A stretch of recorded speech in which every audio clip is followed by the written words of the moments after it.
Bien, entonces, no hay alguna duda con lo que es la fisiopatología, de cómo los trastornos neurológicos pueden generar estreñimiento. Hasta aquí, de todo lo que hemos visto, ¿hay alguna duda? En general, fisiopatología,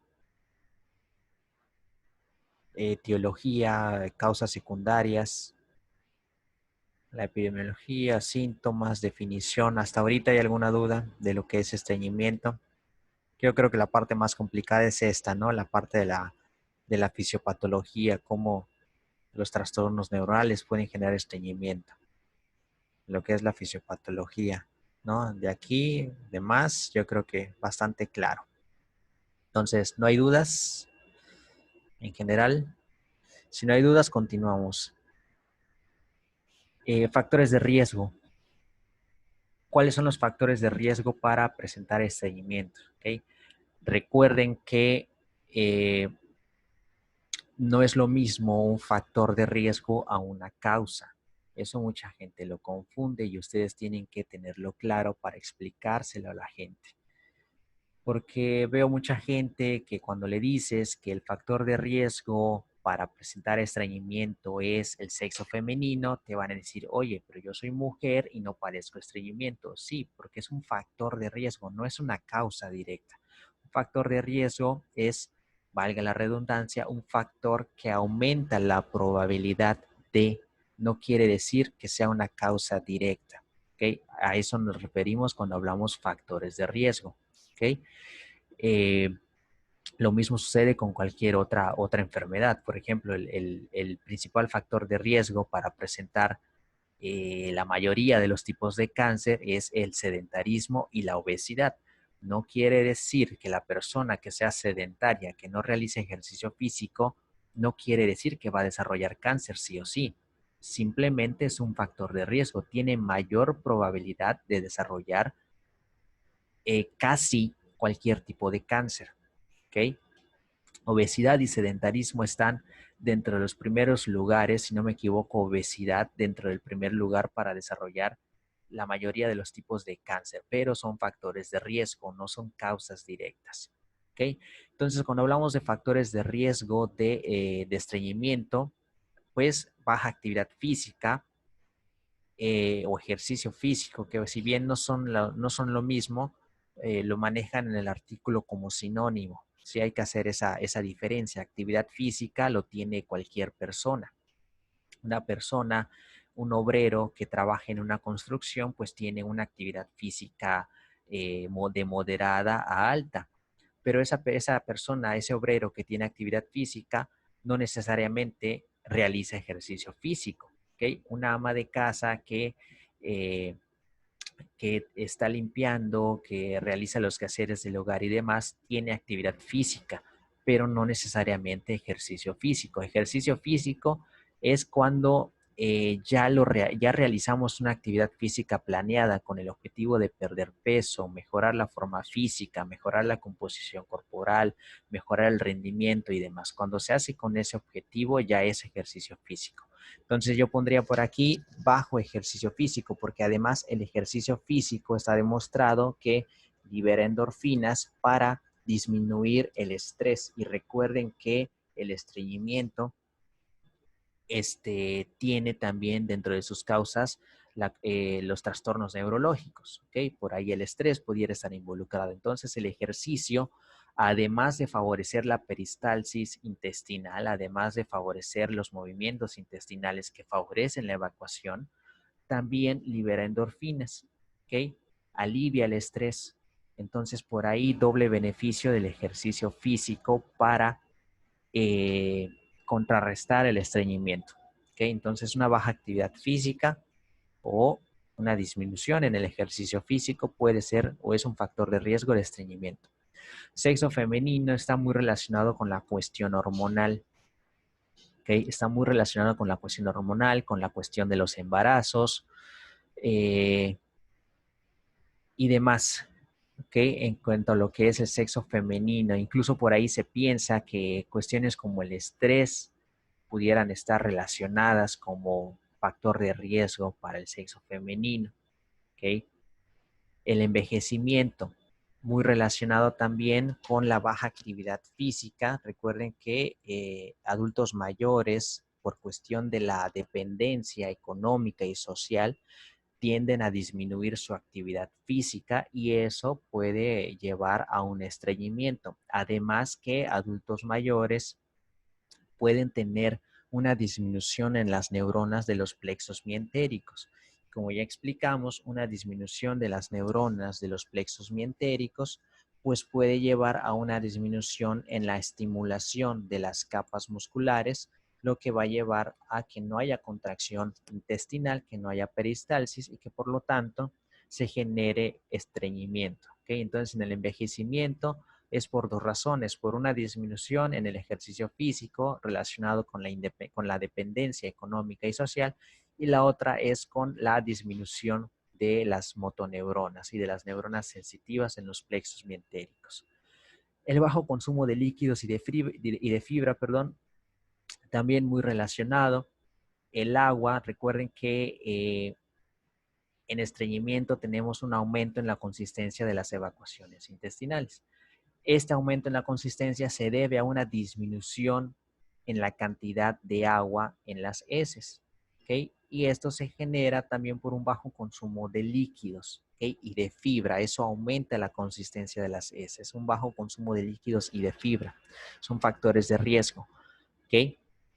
En cuanto al diagnóstico, pues es meramente clínico, ¿okay? Es meramente clínico, de ahí la importancia de conocer los síntomas, de ahí la importancia de conocer el hábito intestinal del paciente y saber si realmente ha disminuido. Entonces, meramente clínico, ¿ok? Sí se pueden realizar pruebas, pero ya es en casos más graves, ¿ok? Pero meramente el diagnóstico de pacientes con estreñimiento, pues es meramente clínico, como sucede con la intolerancia a la lactosa. Hay aparatitos muy sofisticados que se le pueden poner a la persona con intolerancia a la lactosa para saber, es un aparatito, es un espirómetro que se pone en la boca, en donde el paciente exhala después de una carga mínima de lactosa y dependiendo de la cantidad de lactosa que exhale, pues por ahí se ve si es intolerante.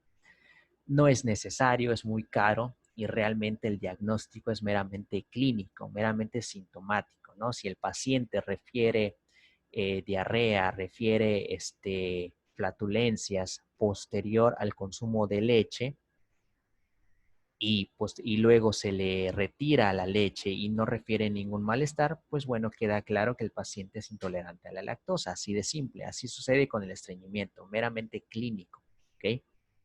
De ahí la importancia, repito, de conocer los síntomas y el hábito intestinal del paciente. ¿Okay? No sé si estoy grabando esto. Ah, sí, sí lo estoy grabando. Entonces, el tratamiento.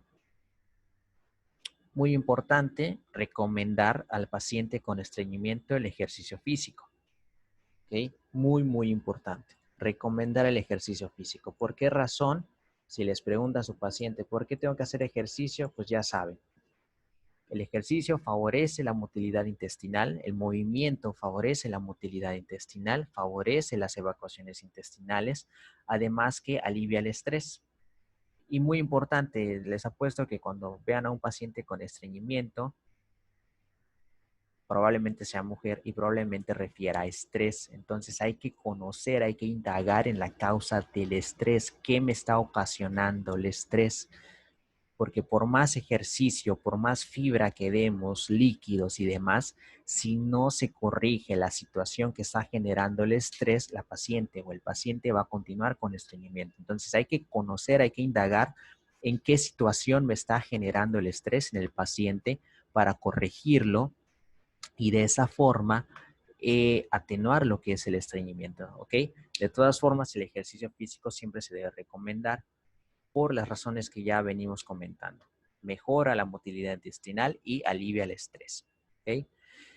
En pacientes que ustedes ya hayan detectado a través de la evaluación dietética que ya vimos, recordatorio de 24 horas, frecuencia de consumo de alimentos y demás, pacientes que ustedes detecten con una baja ingesta de fibra, se recomienda el consumo de alimentos que tengan alto contenido de fibra, ahorita vamos a ver eso, o de suplementos, ¿ok? Suplementos con fibra. ya que pueden aumentar la frecuencia de las evacuaciones, ¿ok? ¿Qué cantidad de fibra se recomienda? Mayor a 15 gramos al día, pero esto ya va a ser más personalizado para el paciente, ¿ok? Dependiendo también de la cantidad de fibra que consume el paciente. Algo muy interesante es que en el artículo nos mencionan la posición al evacuar como una recomendación para el paciente que tiene estreñimiento. Sin embargo, eh, no hay todavía mucha evidencia que nos hable que la posición sea algo importante para la generación de estreñimiento. Pero nada más se los pongo para que lo tengan en cuenta. ¿Okay?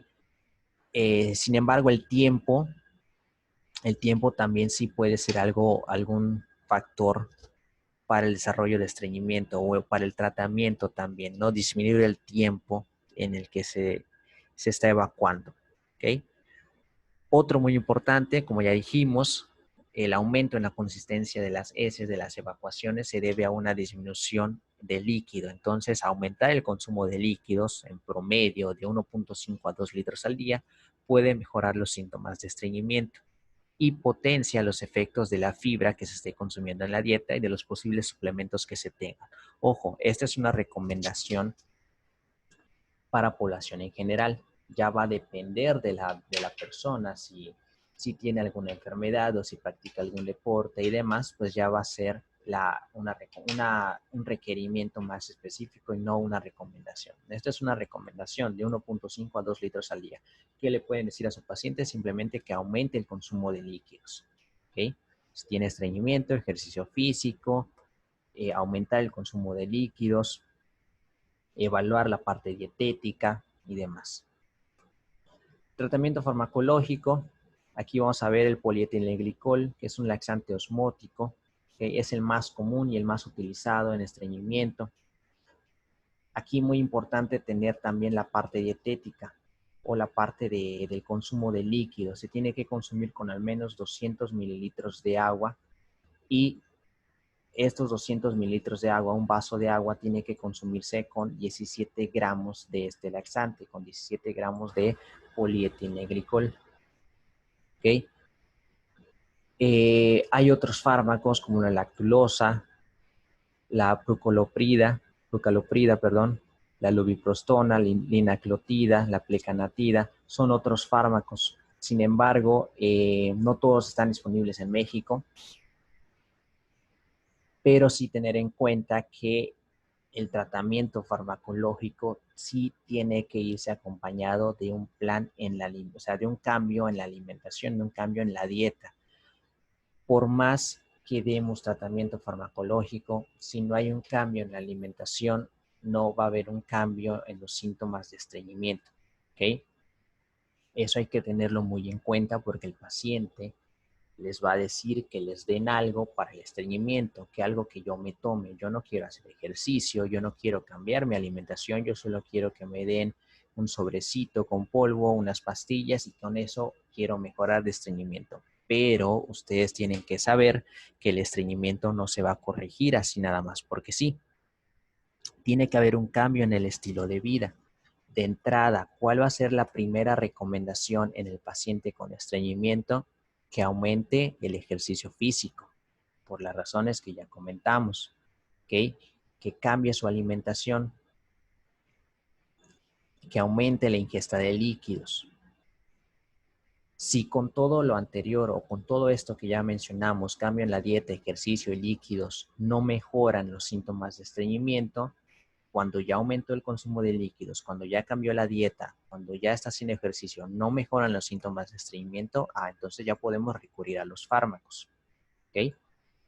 Y principalmente el polietilenglicol, ¿ok? Que es el más utilizado, ¿ok? Y bueno, ya para terminar, las conclusiones. Esto es lo que les acabo de comentar. En pacientes que no responden a las medidas iniciales, como ejercicio, un cambio en la dieta, una dieta alta en fibra, suplementos, consumo abundante de líquidos, pues ya se recomienda utilizar el tratamiento farmacológico sin dejar a un lado los primeros cambios, las medidas iniciales. ¿Okay? Factores de riesgo: el género femenino, edad avanzada, bajo consumo de fibra y baja actividad física se consideran factores de riesgo para estreñimiento crónico. Ya vimos por qué cada uno. Hay medicamentos útiles y eficaces para el tratamiento del estreñimiento crónico, ¿ok? Sin embargo, tienen que ir siempre acompañados de un cambio en el estilo de vida, un cambio en la alimentación, un cambio en la dieta, un cambio en el consumo de líquidos y ejercicio físico, ¿ok? Y se van a dar cuando estas primeras medidas no mejoren la sintomatología del paciente con estreñimiento, ¿ok? El tratamiento quirúrgico, pues bueno, se va a dar en casos excepcionales, ¿ok? Cuando sea algo ya muy grave. Y bueno, este es el artículo que de hecho se los voy a mandar. Es un consenso sobre el estreñimiento crónico de la revista de Gastroenterología de México, es del 2018. Se los voy a mandar porque van a responder un cuestionario de ese artículo, ¿ok? Lo van a leer todo y lo van a responder para el miércoles. Son 7 preguntitas, si no me equivoco. Ahorita se los muestro rapidito. A ver, ahorita se los muestro.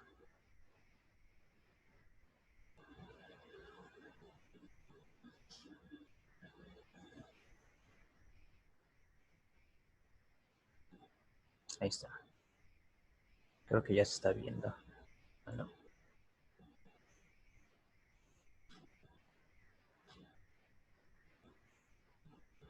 Se me pone lo que es la presentación. Bueno, se los voy a mandar el cuestionario. Son 7 preguntas. Creo que no lo pueden ver. Pero bueno, les mando el cuestionario para el miércoles. ¿Ok? No todas las preguntas las van a encontrar en el artículo. Creo que solamente 6 pueden encontrar en el artículo y las demás pues las van a encontrar en lo que acabamos de ver en la presentación. La última pregunta, esa no la mencioné en la clase y tampoco está en el artículo, pero van a investigar cuáles son las fuentes alimentarias de fibra soluble e insoluble, ¿ok? ¿Cuáles son las fuentes alimentarias de estos dos tipos de fibra? ¿Ok? Las demás lo hemos comentado aquí. ¿A qué se refiere el término hábito intestinal y por qué es importante tomarlo en cuenta para el diagnóstico de estreñimiento? ¿Por qué el sexo femenino es considerado un factor de riesgo para padecer estreñimiento? ¿Por qué el envejecimiento es considerado un factor de riesgo para padecer estreñimiento? Que me expliquen con sus propias palabras la fisiopatología del estreñimiento por etiología neurológica. ¿Okay? Toda esta parte de la fisiología de la relación eje intestino-cerebro que acabamos de ver. Menciona cuáles son los 2 síntomas más comunes de estreñimiento en población mexicana. Menciona 2 lesiones estructurales que pueden generar estreñimiento. Y por último, cuáles son las fuentes alimentarias de fibra soluble e insoluble. Eso se los voy a mandar ahorita, es para el miércoles. Y las revisamos el miércoles. ¿Ok? Vamos a revisar el miércoles el cuestionario. ¿Ok? Bueno, vamos a dejarlo hasta aquí. Si no hay dudas, ahorita les mando los videos y el cuestionario y el artículo en donde van a revisar las preguntas, las respuestas del cuestionario. ¿Ok? Entonces, si no hay dudas, nada más que me digan quién es la persona que dice usuario para que yo pueda anotar quién estuvo en la clase, porque no sé quién es, no sale su nombre. Veo a Diana, Sinaí, pero esta persona que dice usuario, ya me lo habían dicho, pero se me olvidó. Ok, Cintia, perfecto. Gracias, Cintia. Entonces, si no hay dudas, pues ya se pueden desconectar. El cuestionario es para el miércoles. ¿Ok? Si no hay dudas, ya se pueden desconectar.